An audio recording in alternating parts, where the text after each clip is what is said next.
Han Ji-soo had always been proud of her punctuality. In 3 years working at the MURMUR publishing house, she had never been late and rarely left early. But that spring evening, when the April sun had not yet disappeared behind the Seoul skyscrapers, her boss, Yoo-sun, let everyone leave 2 hours early. The office electricity had been turned off for maintenance.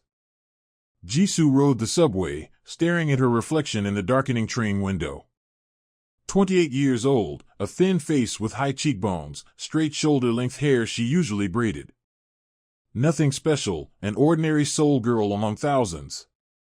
She worked as a proofreader, correcting other people's mistakes, lived with her husband and his mother in a small apartment in Mapo. An ordinary life. Quiet. Gray. For the past 6 months, that quiet life had turned into a daily ordeal. Her mother-in-law, Mrs.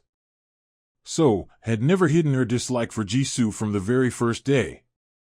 "You're not good enough for my son, you're too thin, you won't be able to bear a healthy grandchild, your family is poor, you have no connections." Ji-soo had heard these phrases so often that she stopped reacting. She remained silent, endured it, hoping that sooner or later her mother-in-law would accept her presence. But in the last 2 months, the situation had worsened. Mrs. So began accidentally spilling hot tea on Ji-soo, forgetting to leave her dinner, hiding her things. One day, Ji-soo discovered that all her photos in the apartment had disappeared, replaced by portraits of some unfamiliar girl in expensive dresses. "This is So Min-young, the daughter of a restaurant chain owner," her mother-in-law explained with an icy smile. "She would have been the perfect bride for Min-ho. But he chose you. What a mistake." Ji-soo's husband, So Min-ho, worked as a manager at a construction company. Tall, with soft features, always polite and composed. They had met 3 years ago in a bookstore, both reaching for the same poetry book. He smiled at her, suggested having coffee. Courted her elegantly, gave flowers, took her to the theater. 6 months later, he proposed. But after the wedding, something changed. Min-ho seemed to drift away. He came home late, ate dinner in silence, fell asleep facing the wall.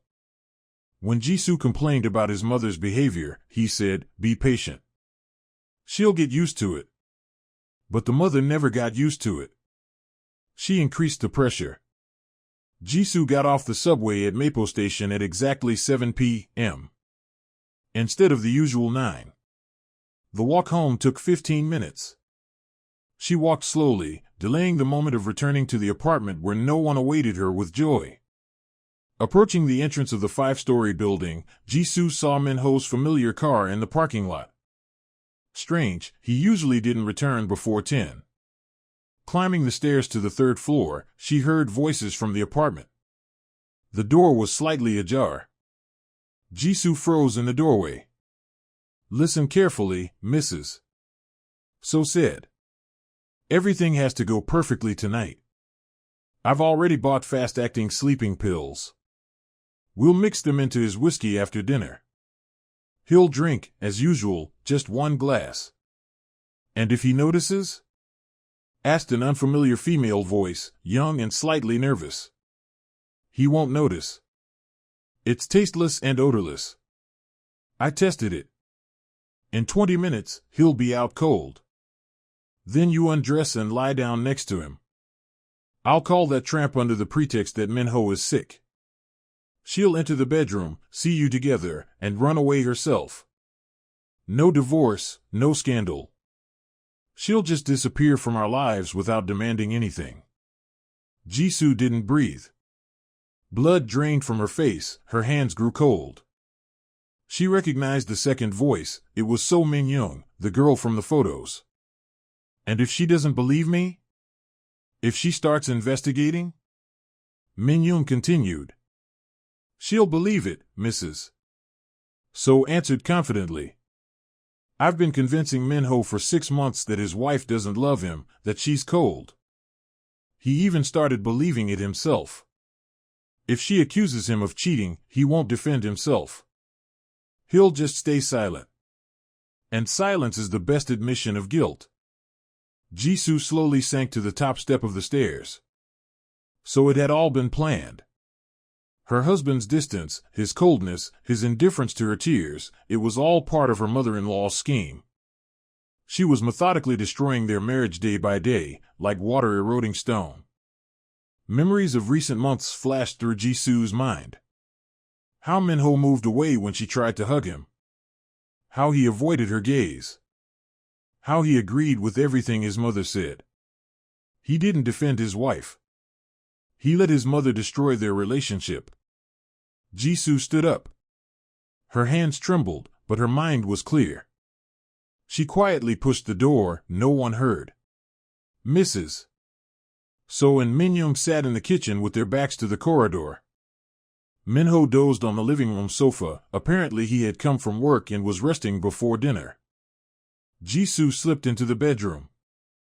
Her backpack hung on a chair. Documents lay in the dresser drawer.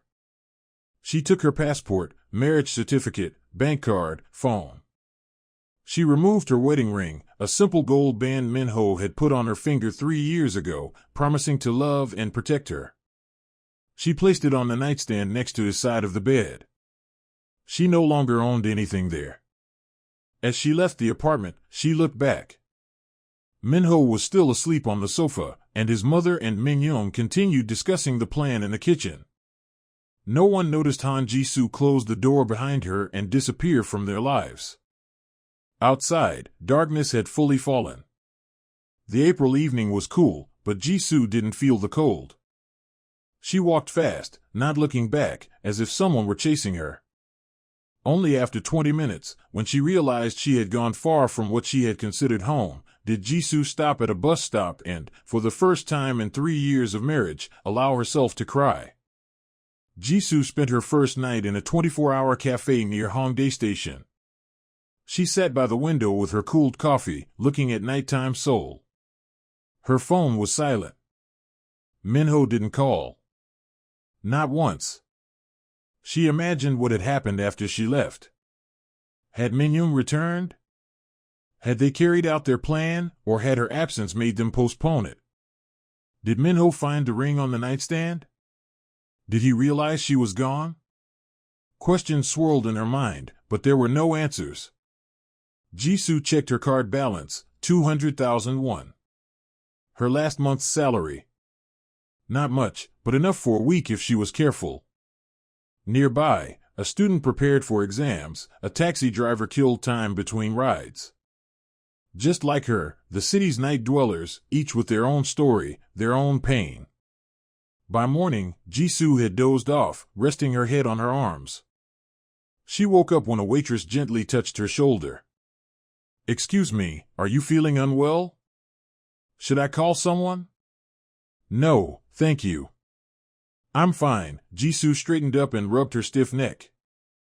The waitress, a girl of about 20, looked at her with sympathy. "If you need a place to stay overnight, there's a guest house on the next street, inexpensive. The owner is a good woman." Jisoo thanked her but declined. She needed to save money. Who knew how long this? What? Escape? New life? Would last? On the second day, she went to work as if nothing had happened. Her colleagues didn't notice any change. Jisoo had always been quiet and reserved. She sat at her desk, checked manuscripts, corrected typos, and sipped cold coffee from the machine. Her boss, Yu-sun, came to her after lunch. "Jisoo, you look pale. Are you sick?" "I just didn't sleep well," Jisoo replied without looking up from the text. Yu-sun was silent for a moment, then placed a hand on her shoulder. "If you need help, just say so." "Any kind of help." Jisoo nodded, unable to speak. Yu-sun's kindness threatened to break the fragile wall she had built around herself over the past 24 hours. In the evening, leaving the office, Jisoo headed to Seoul Station. Huge, noisy, full of people, here, one could disappear. She sat on a bench in the waiting hall, took out a half-eaten kimbap from her backpack, bought at a shop near the subway. An elderly woman settled nearby with a large bag, vegetables peeking out. "Waiting for a train?" the old woman asked. "No," Just resting, Jisoo didn't know how to explain. Quarreled with your husband? The woman was perceptive. Jisoo flinched. Could it really be that obvious? Men are foolish creatures, the woman continued, as if talking to herself. It took mine 30 years to realize how much he loved me. 30 years. But I waited. Though there were moments I wanted to give up everything. And if he doesn't love you? If he never did? Jisoo blurted out. The old woman looked at her intently. Then leave. Life is too short to spend it on someone who doesn't value you. Simple words, yet they resonated in her soul. Jisoo spent the whole night at the station. Her phone was silent. 2 days had passed, and Minho still hadn't called. Not once. He hadn't even tried to find out if she was alive, where she was. That silence spoke louder than any words. On the third day, Friday, Jisoo returned to the office.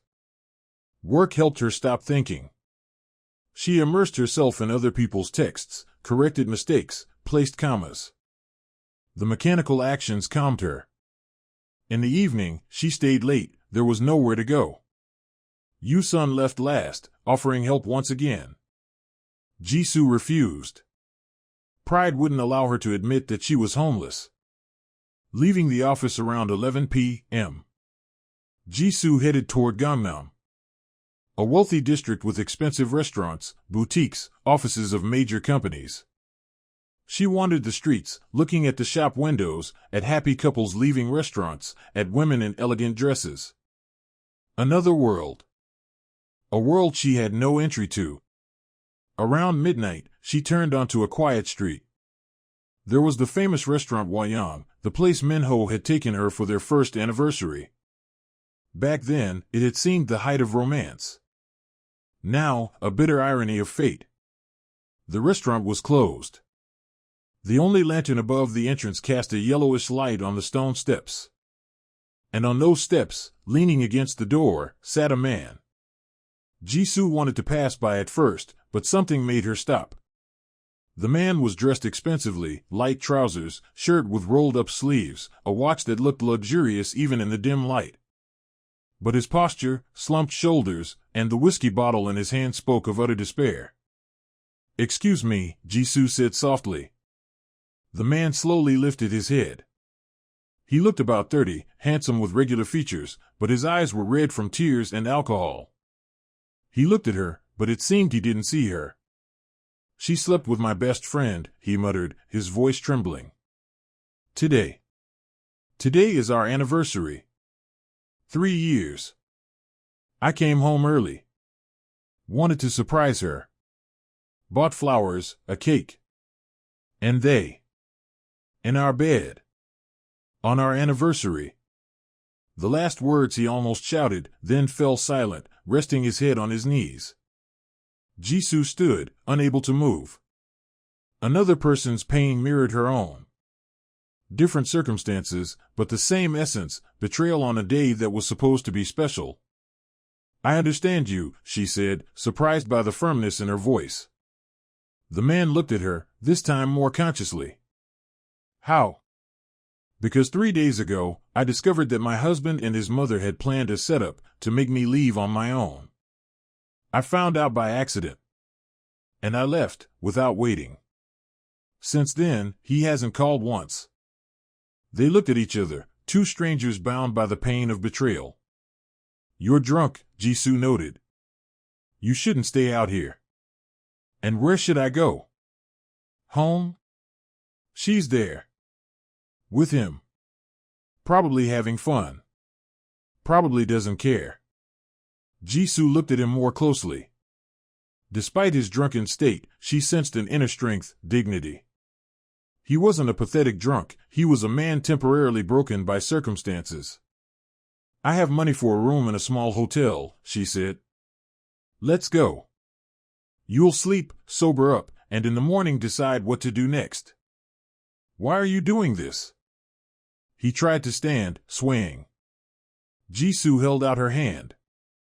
Because sometimes another person's pain is easier to understand than your own. And because no one should face a night like this alone. The small Hotel Asia was a 10-minute walk from the restaurant. Jisoo knew it. A few months ago, the publishing house had held a small conference there. The place was modest but clean and inexpensive. The walk to the hotel was not easy. The man, who introduced himself as Kang Yun-ho, struggled to stay on his feet. Jisoo had to hold him by the waist, taking some of his weight. He was tall, about 15 centimeters taller than her, and heavy. Several times they stopped so he could catch his breath. "Sorry," he muttered. "I didn't mean to be a burden." "Shut up and walk," Jisoo tried to sound firm, but inside stirred a strange feeling. She didn't understand why she was helping a stranger. Perhaps because she wanted to help someone, since she couldn't help herself? Or because his pain was so tangible that it was impossible to ignore? At the hotel entrance, they were met by the receptionist, a middle-aged woman with a tired but kind face. "We need a room for one night," Jisoo said. The receptionist assessed them with a glance, a girl in wrinkled clothes supporting a drunk man. The picture was eloquent. 50,000 won, she said dryly. Jisoo handed over her card. After payment, she had 150,000 won left. Not enough for a week, for sure. But now wasn't the time to calculate. The room was small, a double bed, a narrow sofa by the window, a wardrobe, and a small table. Jisoo helped Yun-ho to the bed. He collapsed onto it without removing his shoes. She took off his boots, expensive, handmade leather. She covered him with a thin blanket. Yun-ho was almost asleep, but suddenly grabbed her hand. "Thank you," he muttered. "You are kind." "Sleep," Jisoo freed her hand. She went to the tiny bathroom, washed her face with cold water, looked at her reflection in the mirror. Pale face, dark circles under her eyes, hair messy. 3 days without proper sleep and food had taken their toll. Returning to the room, Jisoo curled up on the sofa. It was narrow and hard, but after 2 nights at the station and the cafe, it felt like luxury. She wrapped herself in her jacket and closed her eyes. Sleep didn't come. Thoughts swirled in her head. What would tomorrow bring? Where would she live? Would the money be enough? Should she look for a room in a dormitory or rent a corner from someone? Divorce. She had to file for divorce. But that meant money for a lawyer, documents, court. Jisoo turned onto her side, watching Yun-ho sleep.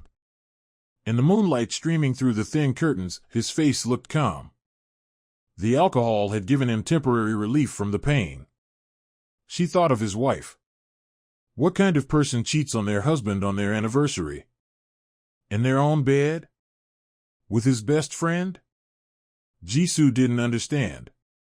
Her husband didn't love her, but she would never betray him like that.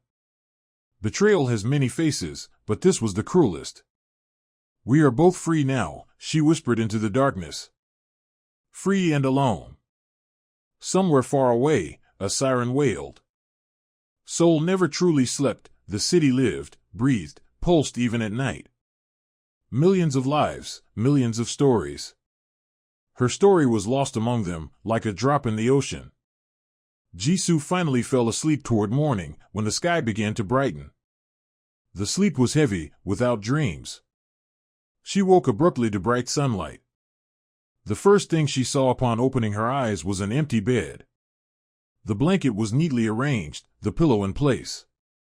Yun-ho was gone. Jisoo jumped up, walked around the room. No one was in the bathroom. His boots were gone from the door. No note remained on the table. He had simply left. Jisoo slowly sank back onto the sofa.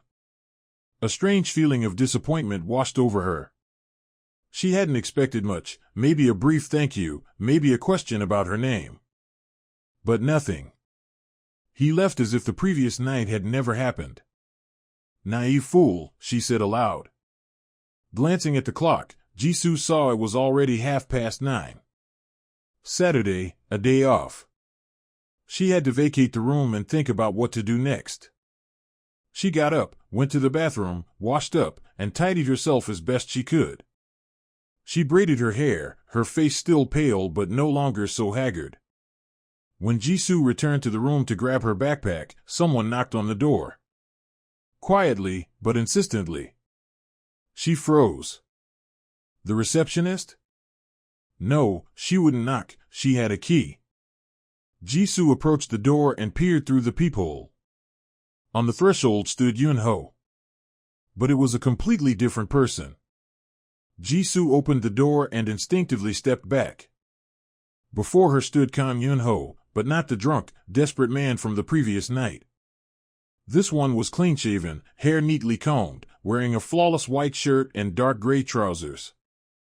He held 2 large paper bags from a well-known cafe and a bouquet of white roses. "Good morning," he said, his voice firm and confident. "Sorry for leaving without saying goodbye. I needed to get myself together." Jisoo remained silent, not knowing what to say. The contrast between yesterday's and today's Yunho was so striking that she could hardly believe her eyes. "May I come in?" he asked with a slight smile. Jisoo stepped aside, letting him enter. Yunho walked into the room, placed the bags on the small table, and handed her the bouquet. "This is a token of thanks. You saved me yesterday. I behaved horribly." "You were desperate," Jisoo said, taking the flowers. "They smelled fresh, like spring." "That's no excuse," Yunho shook his head. "I normally don't drink. At all. Yesterday was the first time in 5 years. And, I hope, the last." He opened the bags. Inside were boxes of food, sandwiches, croissants, fresh fruit, juice, coffee. "I didn't know what you like, so I got a little bit of everything," he explained. "Let's have breakfast and talk." Jisoo looked at the spread on the table, and suddenly a lump rose in her throat. When had she last eaten properly? The day before yesterday? 3 days ago? "Please, have a seat." Yunho pulled out a chair for her. They ate in silence. Jisoo tried not to show how hungry she was, but her hands reached for the food involuntarily. Yunho tactfully made no comment, though he surely noticed. "I want to know your name," he finally said after finishing his coffee. "Yesterday I wasn't in any state to ask." "Han Jisoo." "Kang Yunho." He extended his hand across the table. "Official introduction." Jisoo shook his hand. Firm grip, warm palm. "I want to thank you properly," Yunho continued. "You didn't just help a drunk on the street. You spent your last money on a room for a stranger. That is rare these days." "How do you know it was my last money?" Jisoo asked, surprised. "Because I saw you flinch when the receptionist mentioned the price. And because your backpack, your clothes, your whole posture speak of someone without a home. Am I wrong?" Jisoo lowered her eyes. He was too perceptive. "You're not wrong. Will you tell me?" And she did. Everything. Her mother-in-law, the abuse, the overheard conversation, the setup with the fake affair. How she left, leaving the ring behind. The 3 days of wandering. Her husband's silence. Yunho listened attentively, without interrupting. When she finished, he was silent for a long time, staring out the window. "Your husband is a coward," he finally said. "Sorry for the bluntness, but it's true. A real man protects his woman. From anyone. Even his own mother." "And you?" Jisoo asked softly. "Will you tell your story?" Yunho smiled, but there was no amusement in it. "I own an IT company. We develop business software. The company is successful, growing. 3 years ago, I married Nam Soo-jin. We met at university, dated for 5 years. I thought she loved me. It turned out she loved my bank account." He fell silent, clenching his fists on his knees. Yesterday was our anniversary. I decided to leave work early to surprise her. Bought her favorite flowers, a cake from the bakery we used to go to in college. I opened the door and heard sounds from the bedroom. Sounds you can't mistake for anything else. Jisoo reached out and touched his hand. Yunho looked at her. I went in. They didn't even notice me at first. Lee Ju-won, my friend from university, my business partner. The person I trusted most of all. They were lying in my bed. On the sheets I bought myself last week. His voice trembled with rage. Soo-jin didn't even apologize. She got up, threw on a robe, and said, "Good thing you found out. I was going to tell you after the holidays. I want a divorce. Ju-won truly loves me, not like you, always busy with work. Like that. Cold. As if discussing the weather." "And what did you do?" Jisoo whispered. "Nothing. I turned and left. Went to the nearest store, bought whiskey. Sat by the restaurant where we celebrated our first anniversary. Started drinking. You know the rest." They sat in silence. Outside, Seoul lived its usual Saturday life, people rushing about, laughing, talking on phones. The world hadn't stopped because of their pain. "We are both free now," Yunho said, repeating the words Jisoo had whispered the night before. "Free to start anew." "Start anew is easy to say," Jisoo said bitterly, smiling. "I have no home, no money for a place. My salary is enough for a tiny room somewhere on the outskirts. I don't even know how to begin a divorce." "I will help you," Yunho said firmly. "Why?" "You don't even know me." "Because you helped me when I was at my lowest. Because I see in you a strength you may not even notice yourself. And because I don't want you to go through what I had to endure. Loneliness after betrayal is hell." Jisoo looked at him, unsure whether to trust him. 3 days ago, she had lost everything. Now a stranger offered help. It felt unreal. "I don't accept charity," she said. "And I'm not offering charity," Yunho smiled. "I'm offering a job. My company needs a documentation editor. We release complex software, and clients complain the instructions are unclear. You work as a proofreader in a publishing house, so you know how to work with texts. You need a job, I need a specialist. Mutual benefit. That's a convenient coincidence. Call it what you want. I call it fate. Last night, when I was sitting by that restaurant, I was thinking of the worst. You stopped me. Maybe not physically, but morally. Your presence brought me back to my senses. Let me repay you." Jisoo was silent. Her mind said it was too good to be true. But her heart, exhausted from pain and loneliness, wanted to believe. "I'll think about it," she finally said. "I need time." "Of course," Yunho nodded. "Here's my business card. Call me when you decide." He took an elegant card from his pocket. It read, Kang Yunho, CEO, Nextech Solutions. "In the meantime," he continued, "let me pay for your room for another week. Please don't refuse. This isn't charity. It's gratitude for saving a life." Before Jisoo could respond, he left the room. She was left alone with the bouquet of white roses, the remnants of breakfast, and the business card in her hand. Outside, Seoul continued its daily rhythm. And inside Jisoo, for the first time in 3 days, a tiny spark of hope flickered. Jisoo spent the rest of Saturday in the room, thinking over Yunho's offer. The business card lay on the table, the white roses stood in a glass of water, there was no vase in the room. She picked up the card several times, turned it over in her hands, and set it down again. By evening, she had made a decision. She would call on Monday. First, she had to take care of other matters. On Sunday morning, Jisoo went to the apartment she still habitually called home. She needed to collect her things. She knew that Minho usually played golf with colleagues on Sundays, and her mother-in-law visited a friend in a nearby neighborhood. Approaching the familiar building, Jisoo felt her stomach tighten. Only 4 days had passed, yet it felt like an eternity.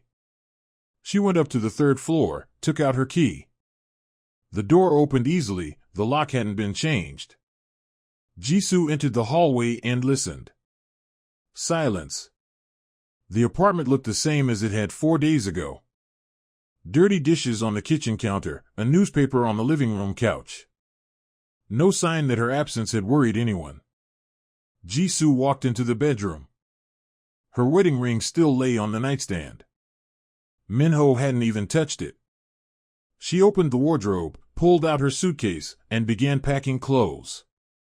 She didn't have much, a few dresses, jeans, sweaters, underwear. Books, her most treasured items. 24 volumes she had collected over the years. Photos of her parents, who had died 5 years ago in a car accident. Laptop. Documents. When the suitcase was packed, Jisoo took one last look around the room. She had lived here for 3 years. Here she had cried at night while Minho turned to face the wall. Here she had dreamed of children, of a happy family. Here her dreams had died. Goodbye, she whispered, and closed the door.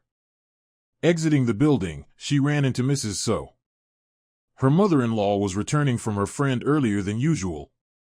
They froze, staring at each other. You. Mrs. So's voice was first surprised, then quickly turned to anger. How dare you come back? I didn't come back. I came to collect my things, Jisoo replied calmly. We will see each other no more. Wait, her mother-in-law grabbed her arm. You can't just leave. Minho is your husband. A husband who hasn't called me once in 4 days, Jisoo freed her hand. A husband who allowed you to torment me. A husband who stayed silent when he heard your plan to stage an affair. Mrs. So's face turned pale. You. Heard? I was by the door. Heard every word. About the sleeping pills, about Minjon, about how you wanted me to leave without demanding a fight. Well, I am leaving. But not the way you planned. You'll prove nothing, her mother-in-law tried to regain composure. You have no witnesses. I don't need to prove anything, Jisoo picked up her suitcase. I just want a divorce. Peaceful. Without scandals. If Minho agrees, I won't ask for alimony or compensation. I just want freedom. He won't give you a divorce, Mrs. So hissed. I won't allow it. We'll see. Jisoo turned and walked away without looking back. Behind her, she could hear her mother-in-law shouting, but she didn't make out the words. She didn't care. For the first time in 3 years, she felt free. The next day, Monday, Jisoo called Yunho. I agree, she said when he answered. For the job. But I want everything done honestly. No favors, no discounts for my situation. Normal work, normal salary. Agreed, Yunho's voice held a smile. Can you come today? We'll complete the paperwork, I'll show you the office, introduce you to the team. Is 2 hours from now okay? Perfect. I'll see you then. Nextech Solutions was located in a modern business center in Gangnam, on the 23rd floor. Jisoo stepped out of the elevator and froze. Before her stretched a vast space with panoramic windows overlooking all of Seoul. The office was bright, spacious, with lounge areas, a kitchen, and meeting rooms in glass cubes. Impressive? Yunho appeared beside her, dressed in a sharp suit. Very, she said. Come, I'll show you your workspace. He led her through the office. Young employees sat at computers, some discussing projects, some drinking coffee in the lounge area. The atmosphere was relaxed but productive. Here's your desk, Yunho stopped by the window. With a view of the city. This is the documentation department. You'll be working with No Sun-hee, she's the department head. Sun-hee. A woman in her mid-30s, wearing glasses and a short haircut, with a kind smile, approached them. Sun-hee, this is Han Ji-soo, our new editor. Ji-soo, this is No Sun-hee. She'll teach you everything you need to know. Welcome, Sun-hee extended her hand. We're very happy to have a new person. To be honest, our documentation is a mess. Yoon-ho left them, and Sun-hee began briefing Ji-soo. It turned out the company released 3 product lines, each requiring instructions, technical descriptions, and manuals. The texts were written by programmers who, as Sun-hee put it, know code better than their own language. Your task is to turn this into something an ordinary person can understand, Sun-hee explained. Correct errors, simplify phrasing, and structure the information. That's exactly what I've been doing for the past 4 years, Ji-soo felt a surge of enthusiasm. Great. You'll start tomorrow. Work hours are 9 to 6, with an hour for lunch. Salary, 2,800,000 won per month. Does that work for you? Ji-soo nodded. It was even more than she earned at the publishing house. After completing the paperwork at HR, Yoon-ho invited her to his office. It was located in the corner of the building, with windows on 2 sides. Have a seat, he indicated a chair. There's one more matter. Housing. Are you still at the hotel? Yes. Looking for a room to rent. The company has several corporate apartments. We offer them to employees relocating from other cities. One is available now. A small 1-bedroom, but in a good area. You can use it. Rent will be deducted from your salary, but it's symbolic, 300,000 won. Ji-soo looked at him intently. Did you arrange this especially for me? No, Yoon-ho smiled. These apartments exist. You can ask Sun-hee, she lived in one for 2 years when she moved from Busan. But if you suspect I have a special interest, you're right. I want you to feel safe, focus on your work, and not worry about a roof over your head. Why are you doing this? Ji-soo asked softly. Yoon-ho stood, walked to the window, looking at the city below. Because when my life fell apart, there was no one there. I was alone. It's terrifying to be alone at times like that. You were there that night. Let me be there now. Not as a benefactor, but as a friend. If it's okay to say that after a week of knowing each other. Ji-soo stood and approached him. A friend, she repeated. Sounds good. The corporate apartment turned out better than Ji-soo expected. Small, but bright, with new furniture and modern appliances. A bedroom, a living area combined with a kitchen, a bathroom. Windows looked out onto a courtyard with trees, a rare sight in Seoul. Ji-soo moved in the same day. She unpacked her suitcase, arranged books on the shelf, and hung photos of her parents. For the first time in a week, she felt she had a home. That evening, she sat by the window with a cup of tea, watching the trees sprout new leaves. April in Seoul was a time of renewal, nature waking after a long winter. Perhaps her life was waking too? The phone rang. An unknown number. Hello? Ji-soo. It was Min-ho. She hadn't heard from him for a week, and his voice felt foreign. What do you want? She asked coldly. Mother said you came for your things. Ji-soo, can we talk? Maybe meet? Why? Because you're my wife. Because you left without explanation. Ji-soo laughed, short, without joy, without explanation. Min-ho, I left my wedding ring on the nightstand. That's the explanation. I left because your mother planned to stage an affair to get rid of me. I heard every word. Silence on the other end. You heard? He finally said softly. Yes. About the sleeping pills, about Min-john, about everything. I wanted to see how far you would go. But I didn't wait. I just left. Jisoo, it's a misunderstanding. Mother didn't mean. Didn't mean? Her voice rose. Minho, she bought sleeping pills. She brought another woman into the house.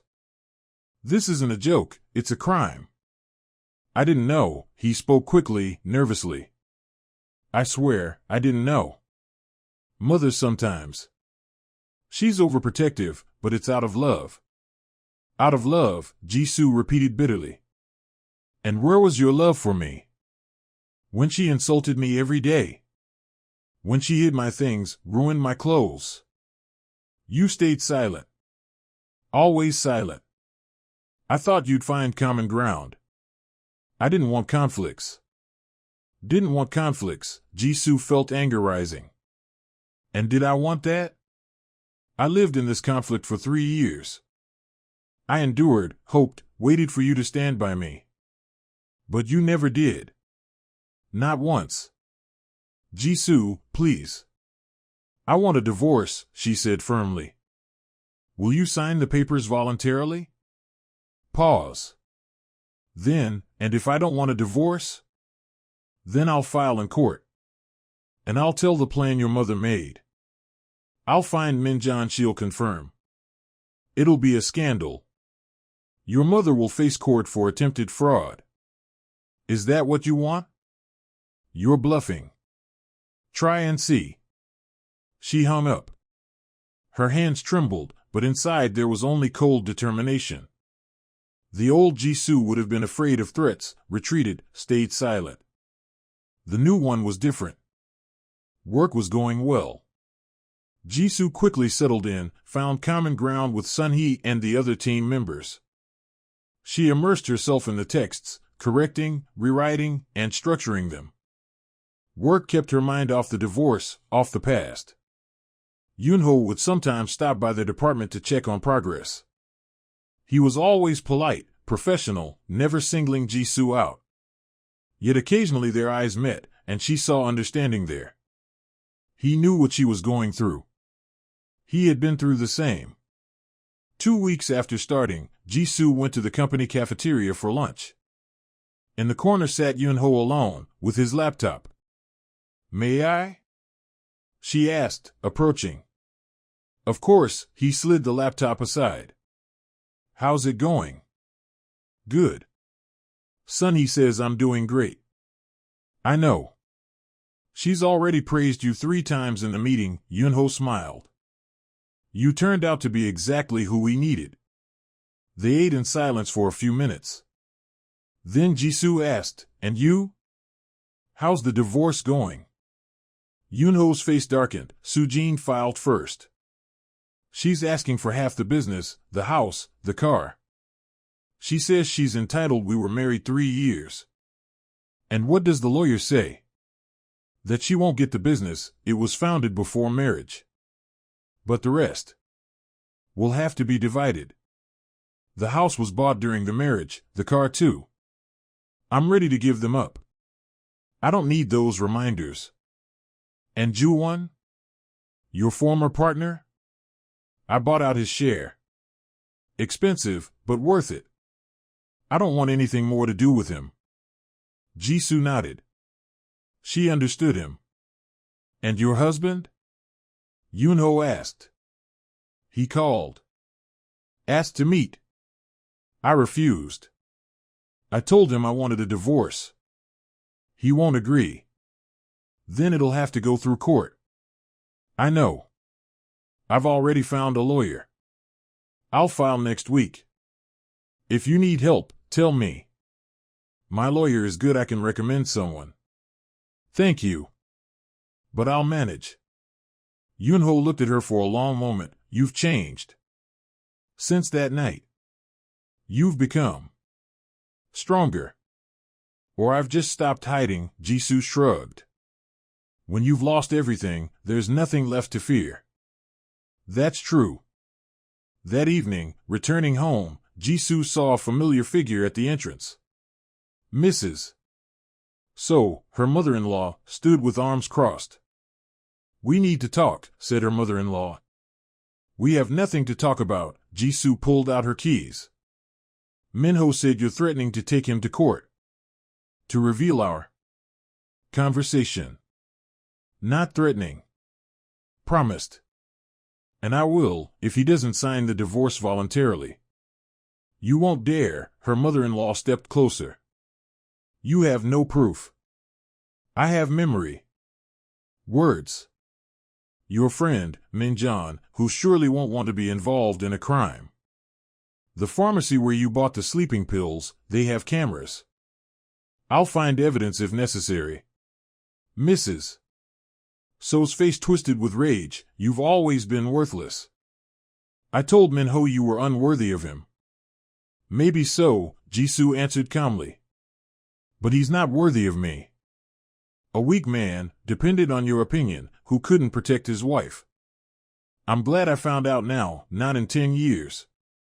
She opened the door and entered the building, leaving her mother-in-law outside. Once in her apartment, Jisoo locked all the doors and leaned against one, breathing heavily. Confrontation was inevitable. But she was no longer afraid. The next few weeks passed quickly.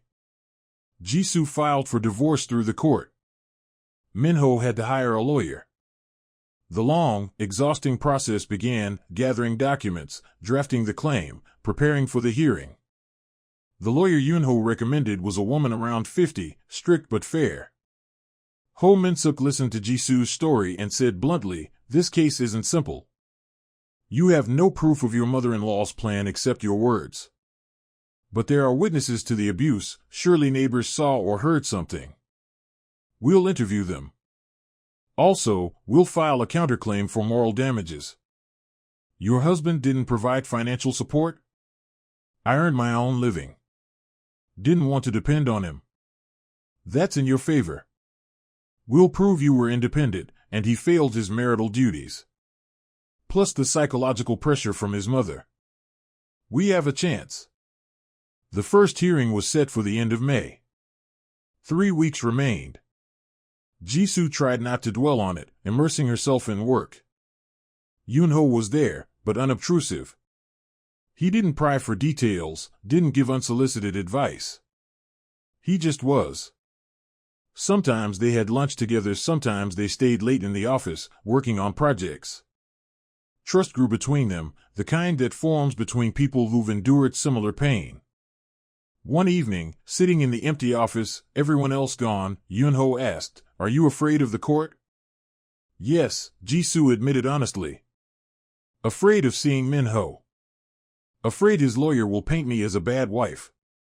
Afraid the judge won't believe me. He will. The truth is on your side. Truth doesn't always win in court. But more often than lies do." Yunho leaned closer. "Jisoo, you are strong. Stronger than you think. You've been through hell and didn't break. You started over. That's worth a lot. And you? Your divorce? Soo-jin and I signed the agreement last week. She got the house and the car. I kept the business. We're no longer connected. Are you relieved?" "Rather. Empty. 3 years of life turned out to be an illusion. It's a strange feeling." "I know." They sat in silence, looking at nighttime Seoul through the windows. The city shimmered with millions of lights, each a life, a story. "Jisoo," Yunho said softly, "I want to be honest. I liked you. As a person. As a colleague. As a woman. But I won't rush. You're going through a divorce, you need time. I just want you to know, I'm here. Whenever you're ready." Jisoo turned to him. In the light of the city, his face seemed softer, younger. In his eyes, she saw sincerity. "Thank you," she whispered. "For your honesty. For your support. For everything. You don't need to thank me. You're doing it all yourself. I'm just standing beside you." The court day came at the end of May, when spring was already turning into early summer. The morning was warm and sunny, as if nature mocked Jisoo's tension. She dressed strictly, dark dress, minimal jewelry, hair braided. Attorney Ho Min-suk had insisted she look modest but dignified. Yun-ho offered to drive her to court. Jisoo didn't refuse, his presence calmed her. "You don't have to be there," she said in the car. "It's my case. I want to be near you. If you allow me." "I allow." The courtroom was small, with high ceilings and strict wooden benches. Jisoo sat next to her lawyer. Opposite them, Min-ho with his attorney. Next to them, Mrs. So in an expensive suit, her face stone cold. Min-ho didn't look at Jisoo. He sat upright, staring ahead. His posture radiated tension. The judge, a woman in her 60s with gray hair, entered, and everyone stood. The hearing began. Jisoo's lawyer presented the case: lack of support from her husband, psychological pressure from her mother-in-law, a fake affair scheme. She submitted neighbor testimonies confirming frequent arguments, Mrs. So's shouting, Jisoo's tears. Min-ho's attorney objected. The client loved his wife, provided for her, didn't know about his mother's plan, and considered the accusations unfounded. "Your Honor," Ho Min-suk stood, "I would like to call a witness. We have found a woman who was present when Mrs. So discussed her plan to fabricate an affair." The door opened, and Min Jong entered. Young, pretty, she looked frightened. Mrs. So jumped up. "What are you doing?" "Quiet in the courtroom," the judge said sternly. Min Jong testified under oath. She confirmed that Mrs. So had offered her a plan and promised money if she agreed. She said she was scared when she realized Jisoo had left and understood that the case might reach court. Min-ho's face turned pale. He looked at his mother in horror. Mrs. So sat with pursed lips, staring straight ahead. The judge listened to all the testimonies, reviewed the documents, then announced a recess to deliver the verdict. Jisoo stepped into the hallway. Her legs trembled. Yun-ho was sitting on a bench, waiting. Seeing her, he stood. "So?" "I don't know."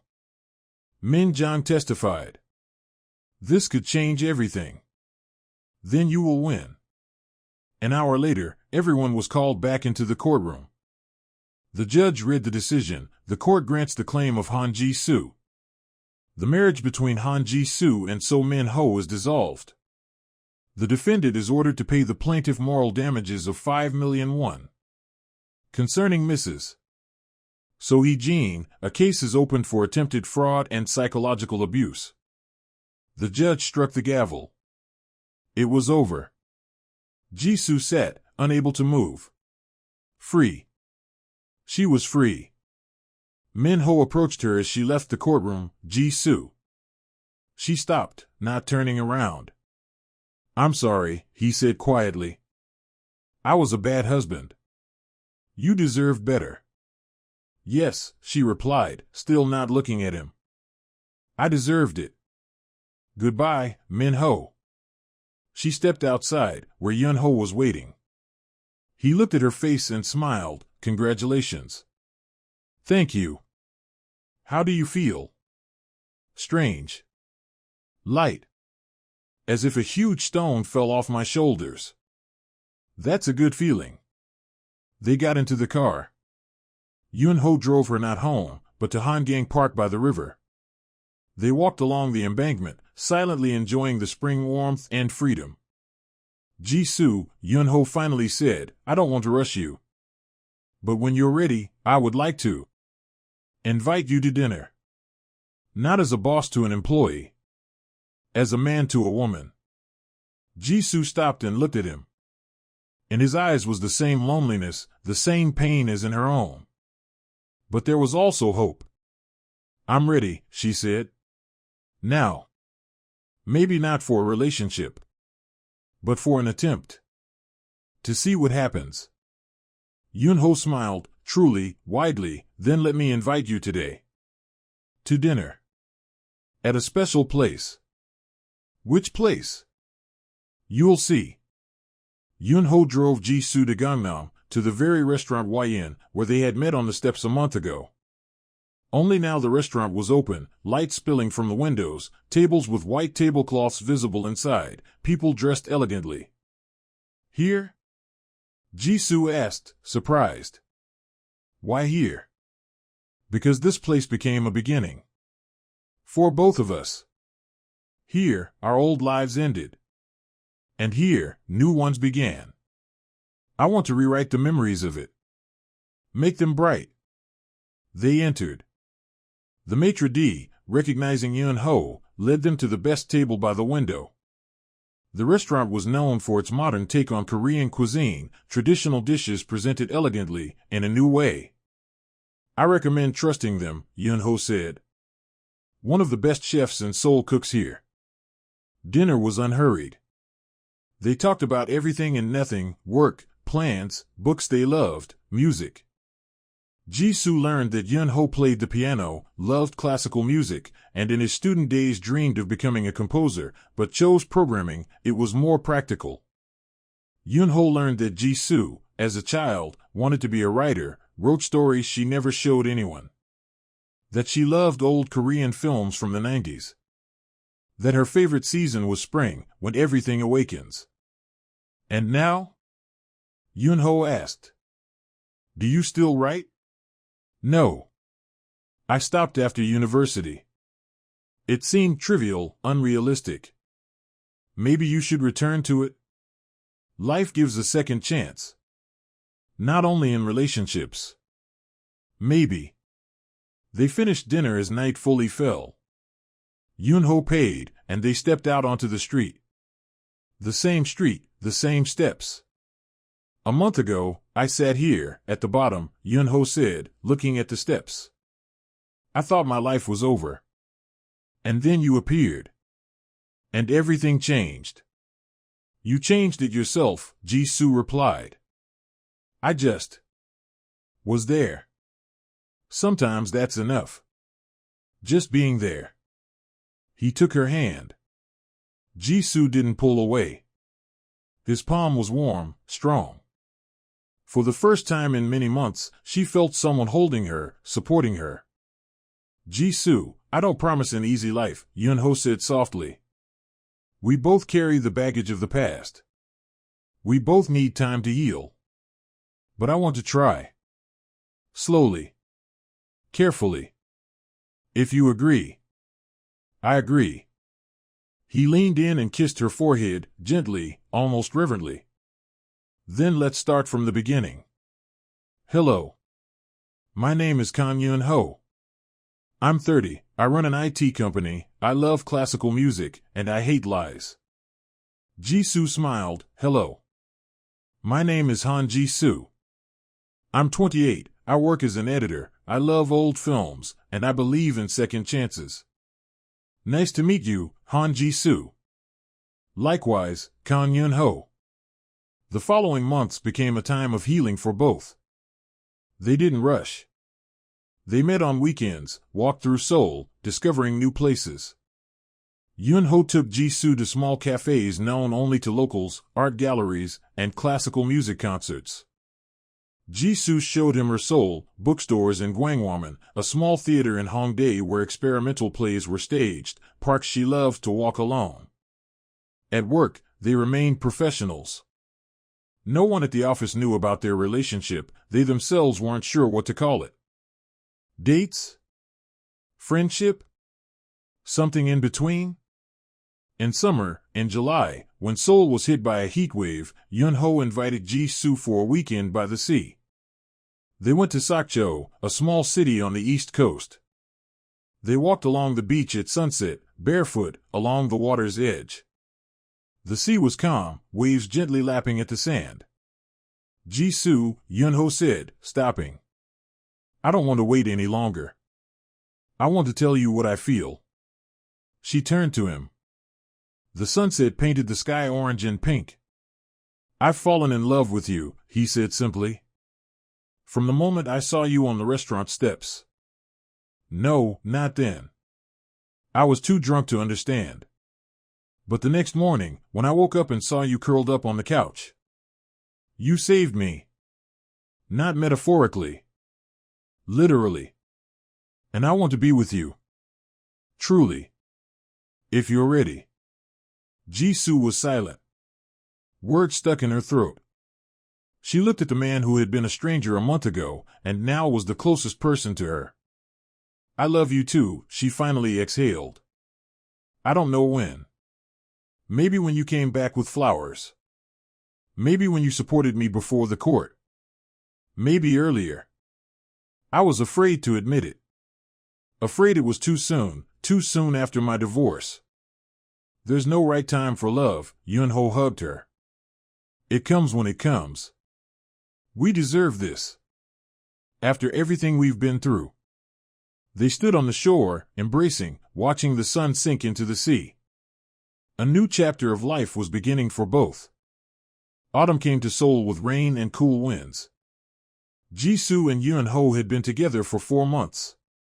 They no longer hid their relationship. Colleagues at the office were surprised, but not judgmental. I knew, said Sunny when Jisoo confessed. I saw the way you looked at each other. The boss has never looked at anyone like that. Not even his ex-wife. Life had settled. Jisoo moved in with Yunho to his new apartment. He had bought it after the divorce, spacious, bright, with a view of the Han River. They arranged the home together, choosing furniture, arguing about wall colors, laughing over small things. But the past didn't let go. In October, when the leaves on the trees turned yellow and red, Jisoo ran into Minho. By chance, in a bookstore, the very one where they had once met. He was in the poetry section, flipping through a collection. He had aged, lost some weight, gray streaks appearing in his hair. Jisoo, he noticed her first. Minho. They stood, looking at each other. So much had been said in court, so much pain between them. And now, only awkwardness. How are you? He asked. Good. And you? I live. I moved out from my mother. Alone. After the court, I realized a lot. Realized what? That I was a bad husband. That I didn't value you.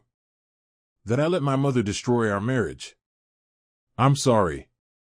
Jisoo sighed. I forgave you. Long ago.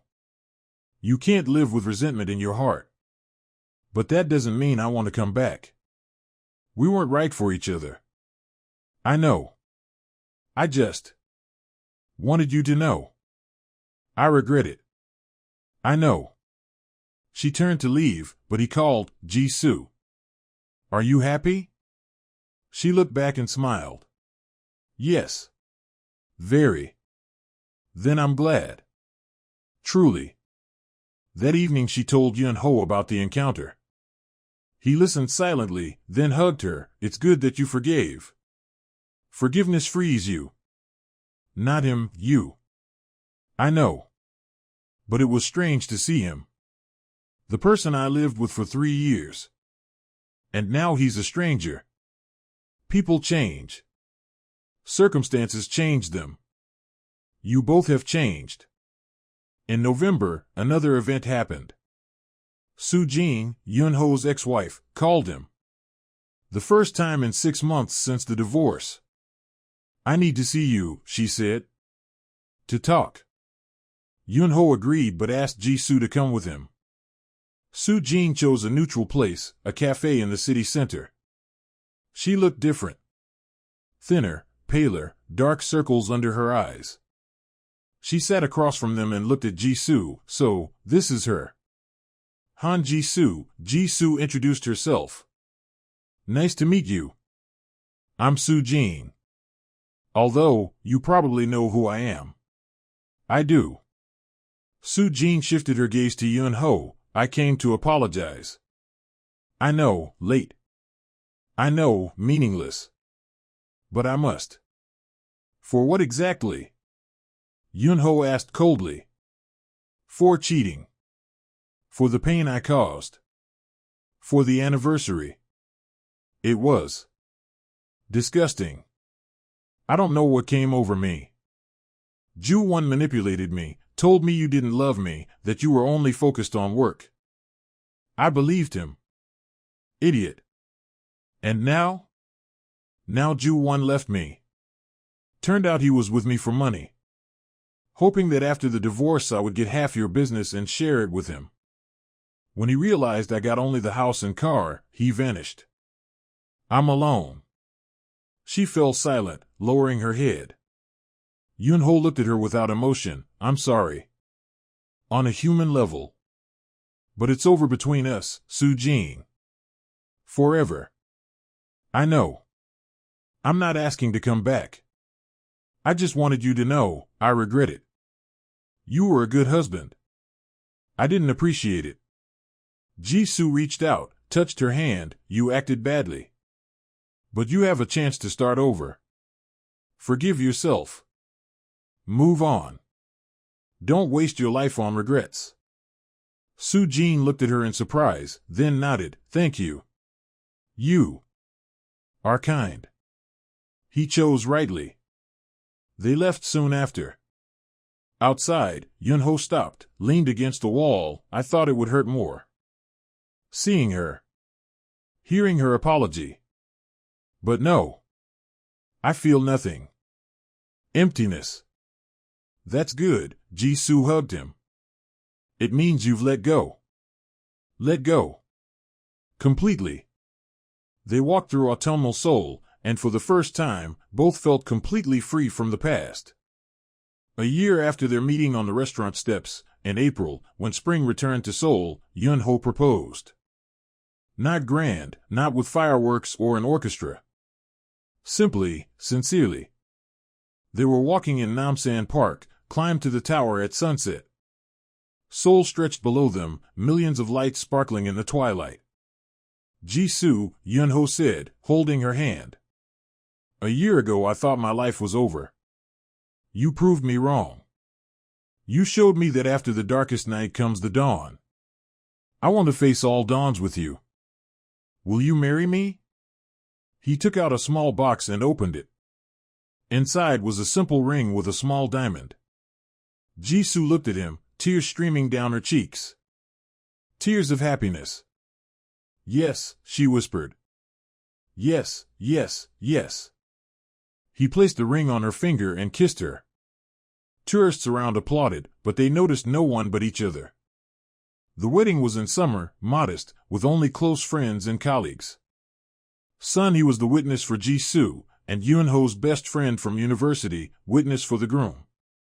The ceremony took place in a small chapel by the sea, the same place where they had confessed their love to each other. Jisoo wore a simple white dress, Yun-ho a light-colored suit. They exchanged vows, promising to support each other in everything. I promise to protect you, Yun-ho said. Always. From anyone and anything. You will never be alone again. I promise to believe in you, Jisoo said. To trust. To love in good days and bad. We are together. After the wedding, they spent their honeymoon in Europe, Paris, Rome, Barcelona. It was Jisoo's first time leaving Korea. Everything was new and exciting. Yun-ho was a patient guide, showing her sights, taking her to the best restaurants, gifting her experiences. Returning to Seoul, they began to make a real home. Yun-ho insisted that Jisoo have a separate room for her creativity. She finally returned to writing, working on her first novel in the evenings and on weekends. In autumn, as Jisoo sat at her laptop finishing another chapter, Yun-ho entered the room with 2 cups of tea. How's it going? Good. 2 more chapters and I'll be done. What's it about? A woman who lost everything and found herself again. About how sometimes you need to hit rock bottom to push off and rise. Yun-ho smiled. Autobiographical? A little. But it's fiction. The best fiction is based on truth. He kissed the top of her head and left, leaving her alone with her work. Jisoo finished her tea and looked out the window. Seoul stretched before her, the city where she was born, where she had endured pain and found happiness. A year ago, she had wandered its streets homeless, broken, alone. Today, she had a loving husband, a job she loved, creativity that gave her life meaning. A life she had chosen herself. Thank you, she whispered into the emptiness. Thank you to fate for that April night. For the meeting on the restaurant steps. For a second chance. She turned back to her laptop and continued writing her story, a story that began with the end of an old life and led to the beginning of a new one. That evening, she and Yun Ho returned to the restaurant Yin. The very restaurant where it all began. They sat at the table by the window, dining, talking, laughing. A year ago, Yun Ho said, looking out at the same steps, I sat there, drunk and desperate. I thought my life was over. And now? And now I know, it was just beginning. Jisoo took his hand. We saved each other. Yes. Salvation together. They left the restaurant after dark. The same steps were lit by a street lamp. Yun Ho stopped. Let's take a photo. Here. They asked a passerby to take their picture. They stood on the steps, holding each other, smiling. The photo was perfect, two happy people in front of the restaurant where their lives had intersected. We'll hang it at home, Jisoo said. To remember where we started. And where we've come. They walked through nighttime Seoul, hand in hand, two people who had found each other in the darkest hour. Their story had begun with betrayal, pain, loneliness. But it ended with love, trust, hope. Because sometimes you need to hit rock bottom to meet the one who will lift you up. Sometimes the darkest night leads to the brightest dawn. Han Jisoo and Kang Yun Ho had found their dawn. Together.